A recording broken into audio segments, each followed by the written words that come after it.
Elira was the kind of girl who could make flowers bloom just by talking to them.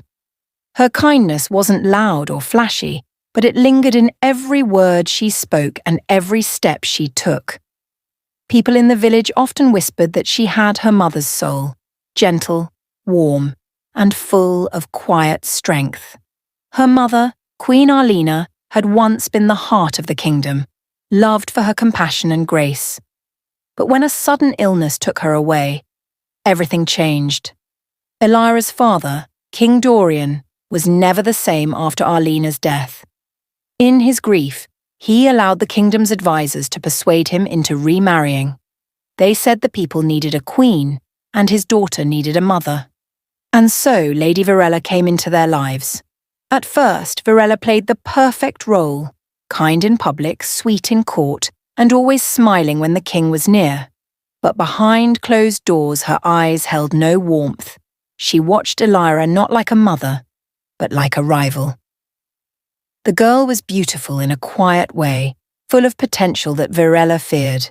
She had a daughter of her own, vain and spoiled, and she was determined that her bloodline would inherit the crown.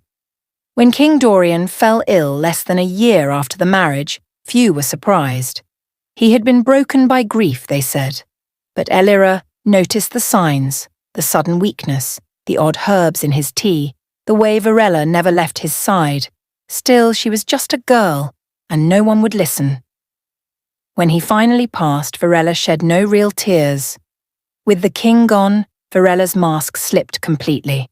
She stripped Elira of her royal gowns and jewels, declaring her unfit to carry the title of princess. The servants who once cared for her were dismissed, and her rooms were taken by Virella's daughter. Elira was moved to the attic, forced to do chores, clean fireplaces and cook meals like a common maid. Each day Virella reminded her that she was nothing without a crown, that the people had forgotten her, and that the throne would soon belong to her daughter. Elira said nothing, but her spirit never broke. She carried her mother's memory in her heart and spoke softly to the flowers, still blooming in the palace garden. What she didn't know was that fate was already weaving a story Virella could never control. One where kindness, even in shadows, could one day shine brighter than power and ambition. The kingdom of Eldoria, still draped in quiet mourning for its lost king, found itself stirred with anticipation as word spread of the upcoming royal ball. Invitations were being delivered by golden messengers on horseback, each sealed with the royal crest. It was not just any celebration. It was the event where Prince Alaric would choose his future bride. Though young, Alaric was already a symbol of hope for the people. He had been raised with a sense of duty, shaped by the loss of his own mother and the growing weight of the crown he would soon inherit. He was charming, yes, but not easily fooled. He had grown tired of the endless parade of noblewomen who came adorned in jewels but spoke only of titles and wealth. What he sought was something deeper, a woman who understood kindness, who carried strength in her silence and sincerity in her gaze. As the palace buzzed with preparations, every eligible family within the kingdom polished their finest gowns and taught their daughters how to smile just enough, speak just right, and curtsy at the perfect angle. Virella was no exception. She had long been preparing her daughter Celeste for this very moment. Celeste had been trained to walk like a queen, speak like a queen, and above all marry like one. Elira, though now tucked away in the shadows of the palace, couldn't help but feel a flicker of hope. Late at night, when her chores were done and the stars shimmered outside her attic window, she'd imagine herself dancing in the grand hall, wearing one of her mother's gowns. She knew it was foolish, a dream with no place in her reality, but still she held on to it like a secret treasure. When she asked if she might attend, Virella laughed cruelly, her voice sharp like broken glass. "You? At the ball? Who would mistake a servant for a princess?" she sneered. "No, dear Elira. This is a night for those who belong." With a wave of her hand, Virella ensured Elira, would be too busy scrubbing floors and preparing food to even glimpse the ballroom. But Elira's spirit, though worn, still carried a quiet flame. She didn't envy the ball for its glamour or gowns. She longed to feel seen, to remember what it was like to be herself again. As the ball approached, the palace shimmered with candlelight and music, and guests arrived from every corner of the kingdom. But behind the velvet curtains and golden chandeliers, a quiet storm brewed. Prince Alaric's heart remained untouched, unimpressed by the shallow words of noblewomen. Virella, ever confident, believed Celeste would dazzle him. But what none of them knew, not the prince, not Virella, not even Elira, was that destiny had already chosen its own queen, and her place, though hidden in dust and shadows, was closer to the crown than anyone could imagine. On the eve of the grand ball, while laughter and music echoed from the lower halls, Elira stood alone in the attic, her heart beating with both hope and ache. As she swept a forgotten corner, her hand brushed against an old trunk buried beneath dusty linens. Curious, she opened it and gasped. Inside lay a gown unlike any she had ever seen. Soft blue silk shimmered like moonlight, with silver embroidery tracing delicate vines along the sleeves and bodice. Her mother's scent still lingered faintly on the fabric, roses and lavender. It was Queen Arlena's favourite dress, saved perhaps by a kind servant or forgotten during Virella's cruel takeover. Elira held it against herself and turned before a cracked mirror. For the first time in years, she saw something more than a servant. Her eyes sparkled, her smile returned. The ball was beginning, and for a fleeting moment, it felt possible. She could go, just for a little while, just to feel free. She slipped into the dress, her hands trembling with excitement. She twisted her hair up the way her mother once taught her and tiptoed toward the back stairwell. But before she could escape, a shrill voice pierced the quiet. "What do you think you're doing?" Virella stood in the doorway, her eyes burning with fury. She stormed forward, snatched the dress from Elira's shoulders, and with a flick of her wrist cast it into the hearth. Flames rose instantly, consuming the silk in an angry blaze. Elira cried out, but it was too late. Her mother's memory turned to ash before her eyes. "You will never be more than what you are," Virella hissed. "Now get back to the kitchens." Elira collapsed to the floor after Virella left, tears tracing silent paths down her cheeks. But then, through the rising smoke, a soft glow filled the attic. She looked up to find a woman standing there, old, hunched, wrapped in a cloak of moss and starlight. "You have your mother's spirit," the woman said with a smile. "And tonight, child, it shall not be wasted."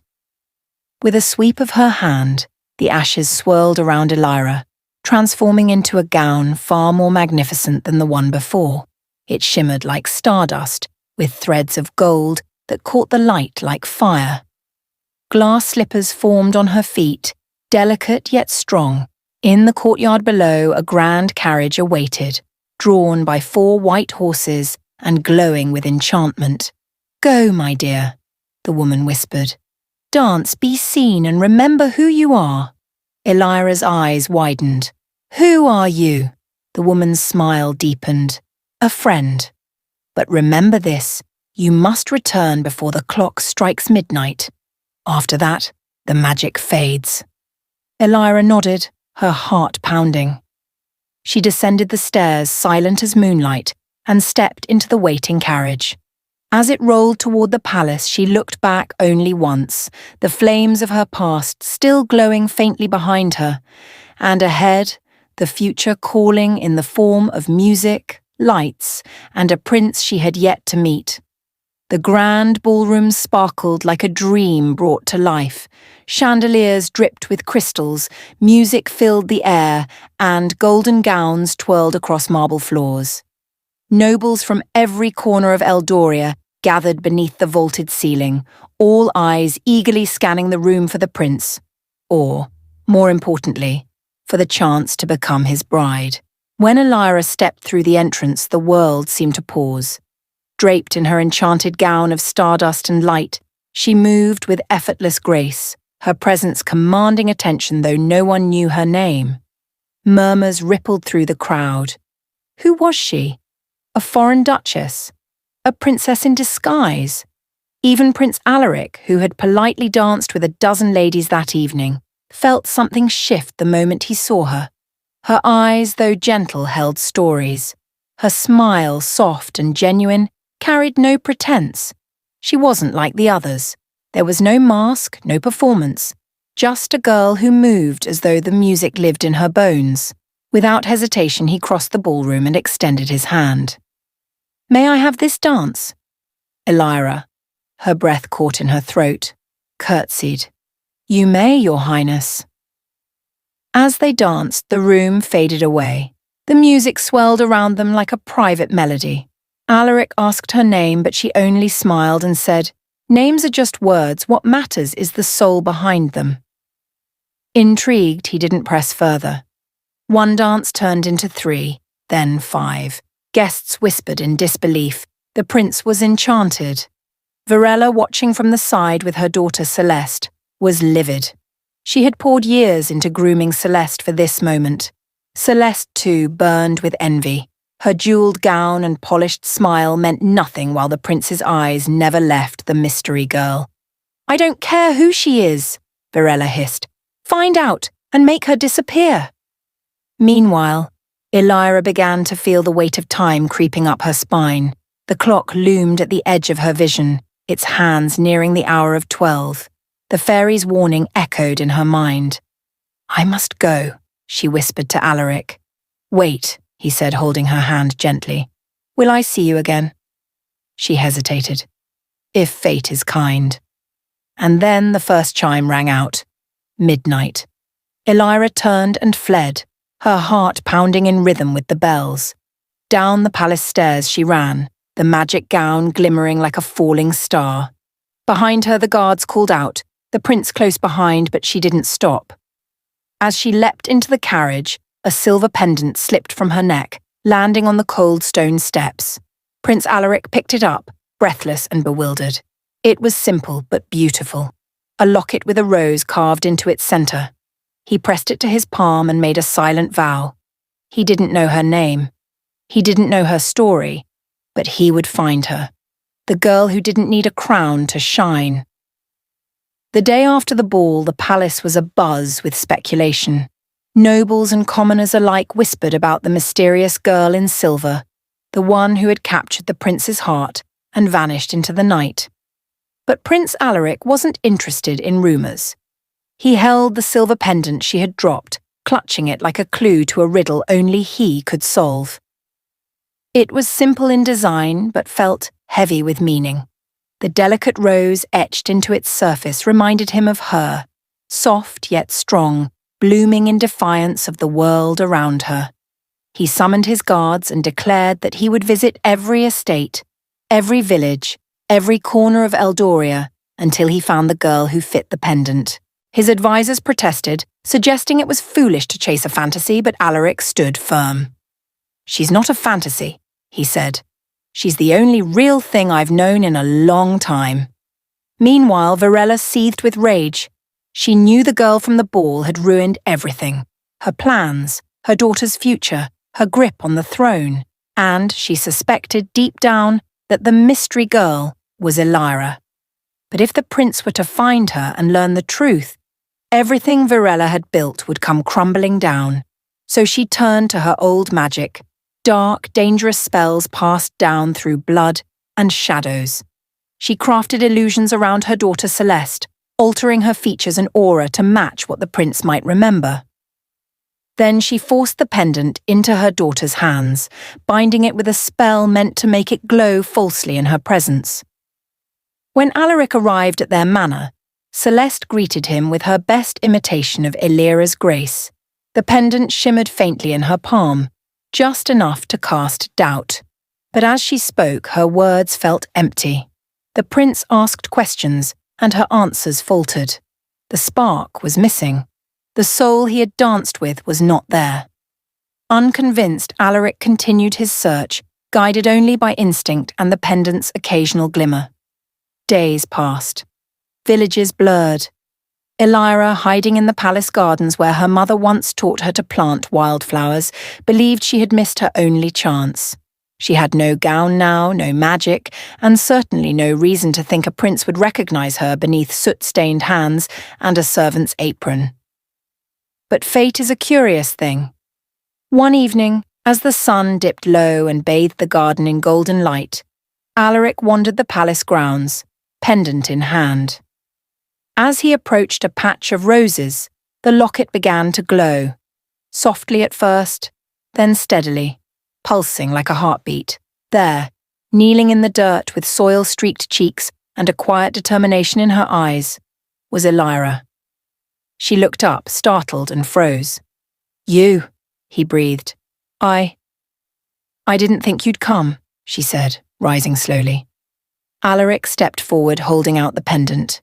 "It was always going to lead me back to you."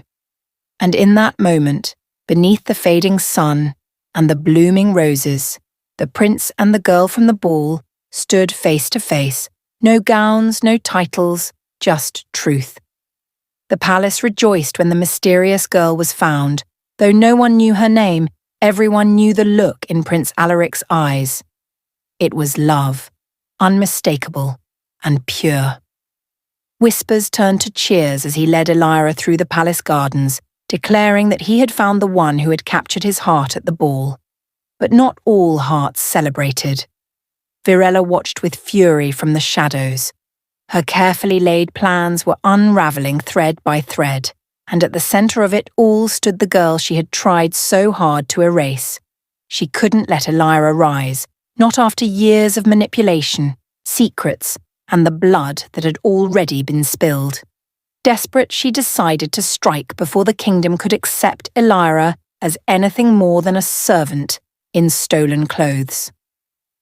The next morning, as the prince prepared to make a formal announcement, Virella burst into the court chamber in dramatic fashion, flanked by guards and holding up the pendant. "This girl," she shouted, pointing at Elira, "is a fraud, a thief. She stole from my home and bewitched the prince with dark magic.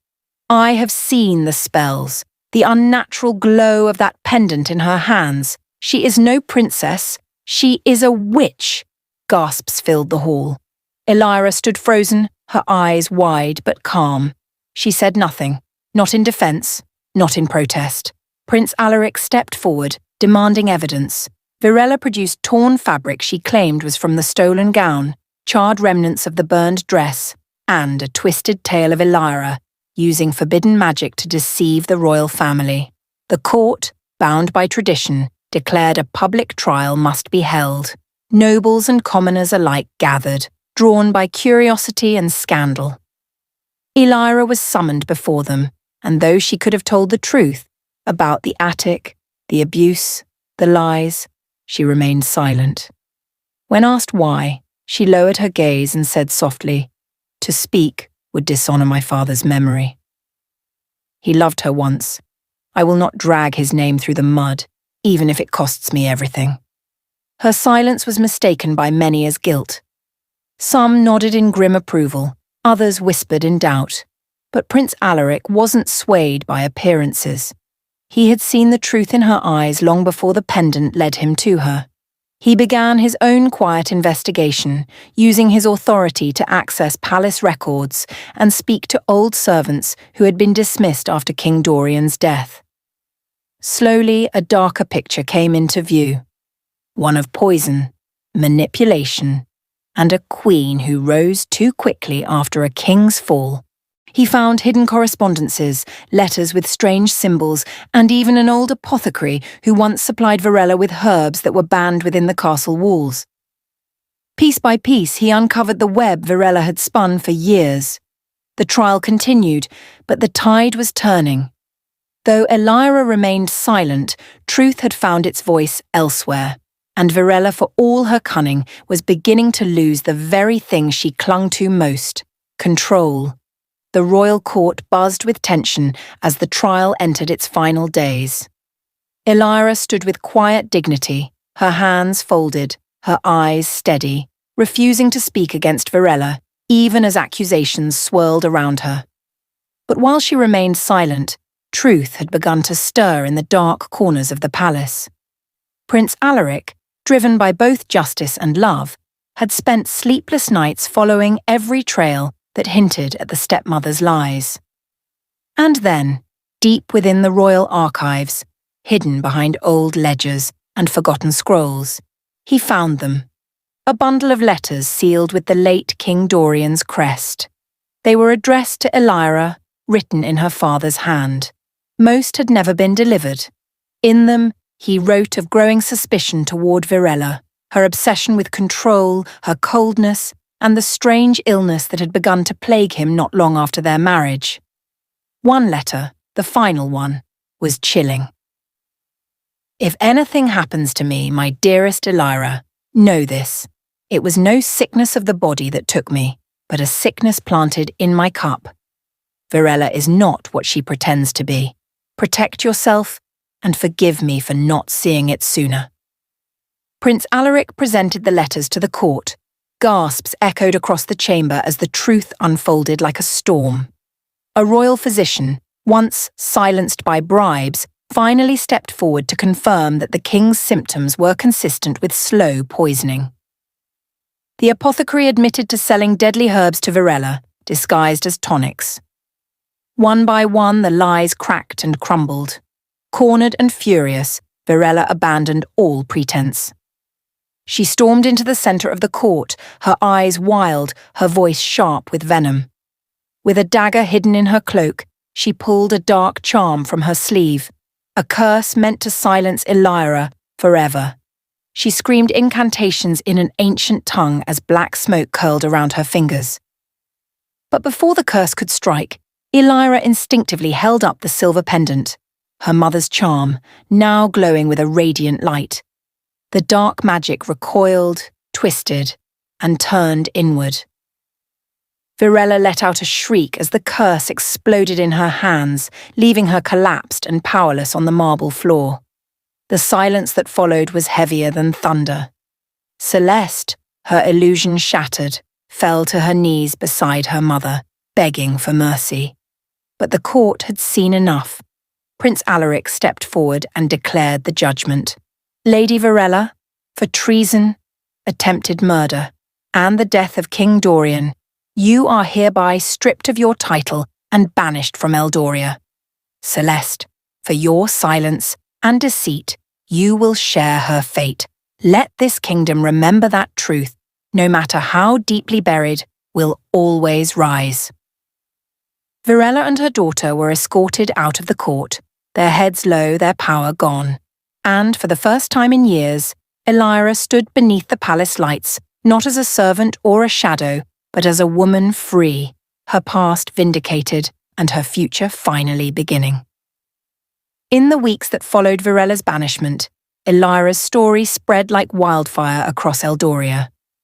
From the bustling markets to the quiet villages nestled in the hills, the people whispered her name with awe and admiration. She was no longer the orphaned servant who had been dismissed as insignificant. She was a symbol of strength, truth, and resilience. The kingdom's heart had been captured, not by wealth or noble birth, but by a young woman who had overcome hardship and stood silent in the face of cruelty. Eldoria had longed for a ruler who would lead with grace, not just power, and Elira became the embodiment of that hope. Her story reached the farthest corners of the kingdom, her quiet courage, the way she had protected her father's name, her refusal to claim a throne she hadn't earned. People adored her, not because she was perfect, but because she was real. She wasn't just the prince's bride, she was their champion. Prince Alaric, having witnessed Elira's unwavering strength and courage, felt his heart swell with pride. He had fallen in love with her from the moment their dance began. But now his admiration for her ran deeper than ever before. He knew she had earned a place by his side, not through titles, but through the nobility of her character. One afternoon, under the ancient oak tree in the royal gardens where they had first spoken, Alaric knelt before Elira, his heart laid bare. "Elira," he began, his voice steady but filled with emotion, "will you marry me? Will you stand with me? not just as my love, but as my queen? For a moment, Elira hesitated. She gazed out over the garden, feeling the weight of her past and the future that was unfolding before her. Her heart longed to accept, but something held her back, a quiet fear that she hadn't yet earned the title of queen. "I don't want to be crowned simply because of my love for you, Alaric," she said softly. "I want to be crowned because the people see me for who I truly am, because I have earned my place, not because I am the prince's bride." Alaric's face softened with understanding, and he rose to his feet, gently taking her hands in his. "You've earned it more than anyone, and the people see your heart, Elira, your strength, your truth.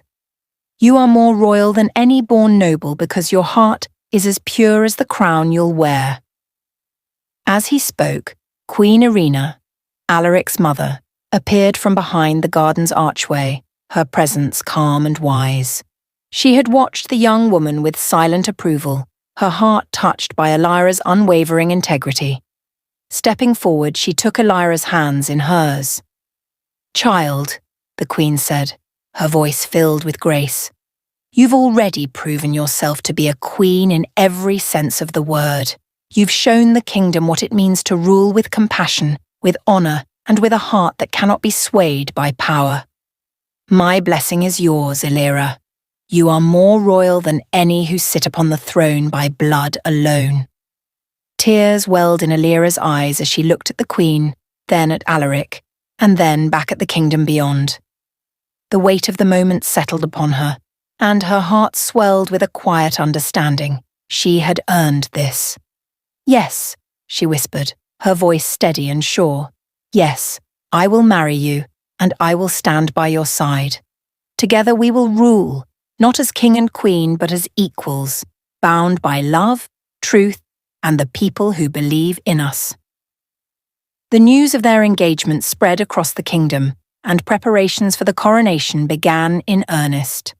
The people who had once whispered in uncertainty now cheered for their new queen, a queen crowned not by birthright, but by her heart, her strength, and the love of a kingdom that had finally found its true ruler. The day Elira was crowned was a day unlike any other in Eldoria. As the sun rose over the kingdom, its golden rays bathed the city in a soft, warm glow, as if the land itself was honoring the new queen. The royal hall was filled with nobles, commoners, and dignitaries from far and wide, but it was the people of Eldoria who shone the brightest that day, their faces filled with hope. Elira, dressed in a simple yet elegant gown of silver and white, ascended the steps to the throne. The crowd held its breath as she was crowned, a delicate tiara resting upon her head, but it was not the tiara that made her royal. It was the strength in her heart and the truth in her soul that made her the true queen. As the crown was placed upon her brow, a cheer erupted from the crowd, and the people knew they had found their queen, not one born of noble blood, but one born of compassion, wisdom, and love. After the coronation, Elira stood before her people in the grand hall, her heart swelling with a deep sense of duty. She had always known that her path would be difficult, but it was a path she was ready to walk. The throne was not a symbol of power to her. It was a tool, a responsibility to serve those who had supported her. Her first decree as queen echoed through the kingdom.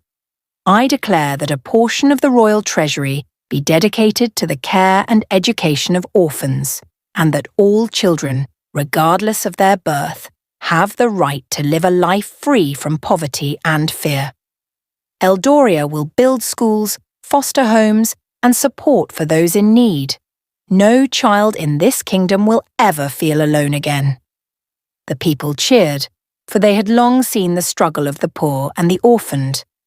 They knew that this was a queen who understood their pain, who cared for those forgotten by the world. In addition to her decree for the children, Elira announced the creation of a memorial in the royal gardens to honor her late parents. The garden would feature 2 statues, one of her mother Queen Arlena, and one of her father, King Dorian, with inscriptions of love and remembrance. A plaque dedicated to the mysterious fairy who had helped Elira all those years ago was also placed there. The Queen had never forgotten the woman who had given her the gown and carriage on the night of the ball, nor the kindness she had shown in her moment of need. "The fairy who helped me," Elira said, her voice filled with quiet reverence, "taught me that kindness can come from unexpected places, that we are all connected in ways we do not always see. Let this memorial serve as a reminder that even in darkness, there is light." From that moment forward, Elira was known far and wide as the Queen of Light, a beacon of hope in a kingdom that had long been ruled by darkness and deceit. Her reign was marked by compassion, fairness, and unwavering commitment to the welfare of her people. She worked tirelessly, not to increase her own power, but to lift those who had been forgotten, giving them the chance to build a better life. As she stood in the palace gardens, looking over the land she now ruled, Elira made a silent promise to her people, one she would keep for the rest of her life. "I will rule with wisdom and compassion," she whispered to the wind, as though speaking to her parents' spirits. "I will lead with my heart, and I will never forget the people who have made me who I am. You are my kingdom, and I am your queen." The people of Eldoria, united under their new queen, believed her, and they followed her with the faith that, together they could build a brighter future. The day Elira and Alaric married was nothing short of magical. The kingdom of Eldoria, once shrouded in darkness, now thrived in the glow of a new era. The grand ceremony took place in the royal gardens, with flowers blooming in vibrant colours, a testament to the renewal of life and hope. The air was filled with the soft hum of joy, the gentle rustling of leaves, and the whispers of the people who had gathered to witness the union of the two most beloved figures in the kingdom. Elira's gown was a reflection of her journey. The fabric shimmered like moonlight, a tribute to her humble beginnings and the light she had become for the people of Eldoria. Prince Alaric, standing beside her, was dressed in a simple yet regal tunic, a crown of ivy woven through his dark hair, symbolizing the natural bond between them. Their vows were spoken not with grand words but with quiet sincerity. They promised to love each other through both light and dark, to rule with wisdom and compassion, and to never let their hearts stray from the people they had sworn to serve. As they exchanged rings, symbolizing the eternal bond they shared, the crowd erupted into cheers. A soft breeze swept through the gardens, lifting petals into the air like confetti. Elira and Alaric shared their first kiss as husband and wife, a kiss that was not just the joining of two souls, but a symbol of the kingdom's rebirth. A new beginning for everyone. Far away in the exile she had earned, Virella sat alone in a small cottage on the outskirts of the kingdom. She had heard of Elira's success, the great love story that had unfolded, and she had heard of how the people adored their new queen. Her heart, once filled with ambition and bitterness, now throbbed with regret. In the silence of her isolation, she realized the depth of her own mistakes, how her pursuit of power had cost her everything, including her dignity and her connection to the very people she had sought to control. Regret consumed her, but there was no going back. She was left with nothing but the bitter knowledge of her own failure. Meanwhile, Elira, in her newfound peace, had not forgotten the kindness that had helped her all those years ago. After the wedding, she sought out the forest cottage of the mysterious fairy who had helped her at the ball. The forest was just as she remembered, full of magic and wonder, with the scent of pine and wildflowers in the air. She found the cottage nestled beneath a canopy of ancient trees, and there, standing at the door, was the fairy. The fairy's face was kind, though her features were ageless, and her eyes sparkled with the wisdom of centuries. Elira bowed her head in gratitude. "I came to thank you," Elira said, her voice soft, "for everything. You helped me when I was lost, and because of you, I found my way." The fairy smiled, her face warm. "You did not need magic to find your way, Elira. You had the strength within you all along. It was only a matter of time before the world saw it." As Elira and the fairy spoke, she realized how far she had come. Her journey had been one of hardship, but it had also been a journey of growth. And through love, courage, and kindness, she had found her place in the world. As Elira returned to the palace, her heart full and her spirit content, she reflected on the road that had brought her here. She thought of her parents, of Virella's treachery, of the struggles she had faced, and of how, through it all, love had been her guiding light. The kingdom had healed, and so had she. Love, courage, and kindness had outshone the darkness that had once threatened to consume them all. And now, as queen, Elira vowed to ensure that the light she had found would never dim.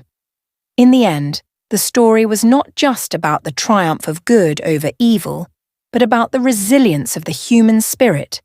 For even in the face of thorns, love could bloom, stronger and more beautiful than ever before. And so, Elira and Alaric's happily ever after began, with thorns and all, but surrounded by the boundless joy of a kingdom finally free.